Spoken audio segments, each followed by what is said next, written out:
औषधचे भाजपचे आमदार अभिमन्यू पवार यावरती सरकार मेहरबान झाल्याचं दिसतंय। राष्ट्रीय सहकार विकास निगमाअंतर्गत 18 कोटींच्या कर्जाला मंजुरी देण्यात आली आहे। सहकार आणि वित्त विभागाचा विरोध डावलून या कर्जाला मंजुरी देण्यात आलेली आहे।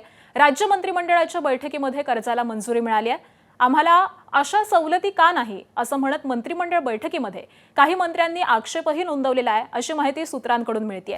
किल्लारीच्या निळकंठेश्वर शेतकरी सहकारी साखर कारखान्याला ही मदत देण्यात आली आहे। गाळप क्षमता दुप्पट करण्यासाठी यापूर्वीच कारखान्याला 18 कोटींचं शेअर कॅपिटल देण्यात आलं, तर कारखाना अनेक वर्षांपासून बंद असल्यामुळे एनसीडीसीनं नकार दिलेला होता।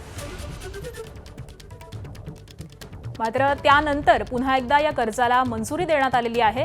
राज्य मंत्रिमंडळाच्या बैठकीमध्ये हा निर्णय घेण्यात आला आहे। राष्ट्रीय सहकार विकास निगमामार्फत 18 कोटींच्या कर्जाला मंजुरी मिळालेली आहे आणि त्यामुळे औषधचे भाजपचे आमदार अभिमन्यू पवार यांच्यावरती सरकार मेहरबान झाल्याचं दिसून येत आहे। सहकार आणि वित्त विभागाचा विरोध डावलून या कर्जाला मंजुरी देण्यात आलेली आहे आणि याच सगळ्या संदर्भामध्ये अपडेट देतात आमचे प्रतिनिधी निलेश बुधावले। निलेश, काय नेमके अधिकचे तपशील आहेत, कारण या निर्णयावरून काही मंत्र्यांनी नाराजी देखील व्यक्त केली आहे।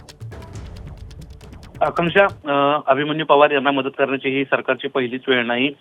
यापूर्वी देखील गाळप क्षमता दुप्पट करण्यासाठी याच कारखान्याला तब्बल 18 कोटींचं शेअर कॅपिटल देखील देण्यात आलं होतं आणि आता पुन्हा एकदा राष्ट्रीय सहकार विकास निगमकडून भांडवली खर्च व खेळत्या भांडवलासाठी 25 कोटी रुपयांचं कर्ज मिळावं यासाठी संदर्भात कारखान्याकडून प्रस्ताव साखर आयुक्तांना आला होता आणि त्याच अनुषंगानं 18 कोटींचं कर्ज मिळण्यासाठी आता राष्ट्रीय सहकार विकास निगमकडे या कारखान्याचा प्रस्ताव पाठवण्यात येणार आहे। महत्वाची बाब अशी आहे की ज्या पद्धतीनं मुख्यमंत्र्यांचे जवळचे असणारे अभिमन्यू पवार यांच्यावर सरकार जसं मेहरबान आहे, तसं इतर मंत्र्यांचे जे कारखाने आहेत किंवा इतर लोकांचे जे कारखाने आहेत त्या कारखान्यांना मदत का मिळत नाही, अशा पद्धतीचा सवाल मंत्रिमंडळाच्या बैठकीमध्ये देखील काही मंत्र्यांकडून उपस्थित करण्यात आला।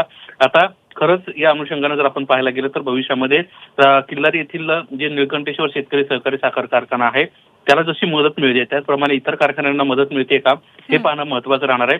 दुसरी महत्वाची बाब अशी आहे की या कारखान्याला हा कारखाना काही वर्ष मागचे बंद होता आणि त्यामुळेच एनसीडीसीच्या कर्जासाठीच्या निकषात कारखाना बसत नाही आणि त्यामुळे यांना आपण मदत करू शकत नाही, असं एक भूमिका सहकार आणि वित्त विभागानं घेतली होती आणि साखर कारखान्यास या शासन हमीवर कर्ज देण्यास एनसीडीसीला प्रस्ताव पाठवायला विरोध केला होता। मात्र तो विरोध डावलून आता कुठेतरी ही मदत करण्यात येते। त्यामुळे आगामी काळात इतर लोकांच्या बाबतीत कुठे सरकार मदत करेल का, हे पाहणं महत्वाचं असेल। नक्कीच, धन्यवाद निलेश या सगळ्या सविस्तर माहितीसाठी।